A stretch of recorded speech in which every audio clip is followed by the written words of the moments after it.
Welcome to the Deep Dive. Today we're tackling something pretty counterintuitive from the sources you sent over. Meritocracy.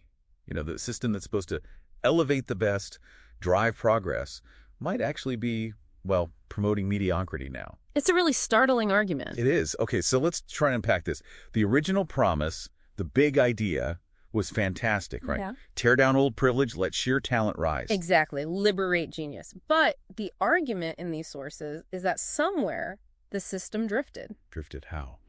Well, it leads to this massive paradox. On the surface, you look at today's elites, the credentialed ones, and wow, they look more qualified than ever. Perfect scores, top schools, the works. Right, the resumes are impeccable. Impeccable. But, and this is the kicker, society seems stuck. We're seeing less real innovation, more of what the sources call bureaucratic sclerosis. Bureaucratic sclerosis sounds painful, like things just grinding to a halt. Pretty much. Institutions get gummed up, government slows down, things don't get done, even with all these apparently super competent people in charge. It's like competence leads to inertia. So how does that happen? Why would the most competent generation, supposedly, end up stuck? Intense risk aversion, maybe? That seems key. The system isn't selecting for, the visionary thinkers or the bold risk takers anymore. It's selecting for a different type. Yeah, what William Deresiewicz called the organization kids.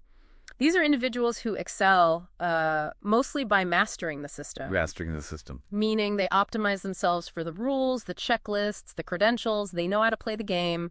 Compliance becomes the goal, not necessarily originality. Okay, so following the pattern gets rewarded over breaking the mold. Precisely. And this creates a really specific selection bias. We end up valuing, maybe overvaluing things like hyper-specialization, rigid pattern following, technical skills. Skills which are useful, obviously, but... But when they dominate to the exclusion of everything else, it crowds out other vital temperaments. You lose the curious generalists, the people who can synthesize big ideas, the ones willing to take a real gamble. The ones who historically drove the big leaps forward. Right. And what's really interesting here, this isn't some brand new 21st century problem. No. No. The sources point straight back to Christopher Lasch. He saw this coming decades ago. Lasch. Okay, refresh my memory. The culture of narcissism, the revolt of the elites. That's him.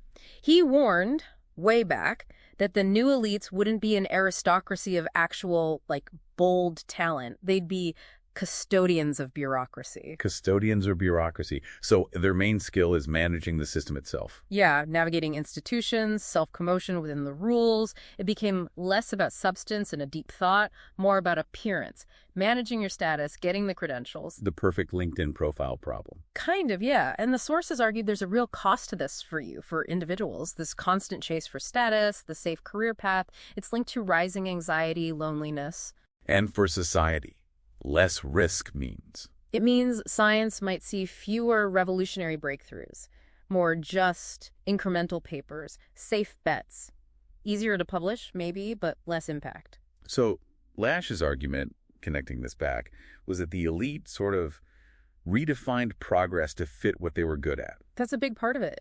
He argued they narrowed the definition. It stopped being about, say, civic virtue or wisdom and became much more about technical mastery, economic growth, individual choice as a consumer. And that narrower definition makes their bureaucratic skills look like the pinnacle of achievement. Conveniently, yes. It justifies the system's own mediocrity by calling it success. And this focus on procedure, on checklists, it actually penalizes deeper thinking. It can, yeah. Institutions geared towards fragmented knowledge and ticking boxes, well, they don't always know what to do with someone focused on integration or moral depth. That can look inefficient, a liability even. Wow. So being a deep, integrative thinker could actually hold you back in this kind of system. It's a sobering thought, and this is why Lasch was critical even of figures like the philosopher Richard Rorty. He saw that kind of pragmatism and irony as maybe a bit too superficial. Superficial how? Like it dodged the really hard, maybe uncomfortable moral questions that Lasch thought were essential for a healthy democracy.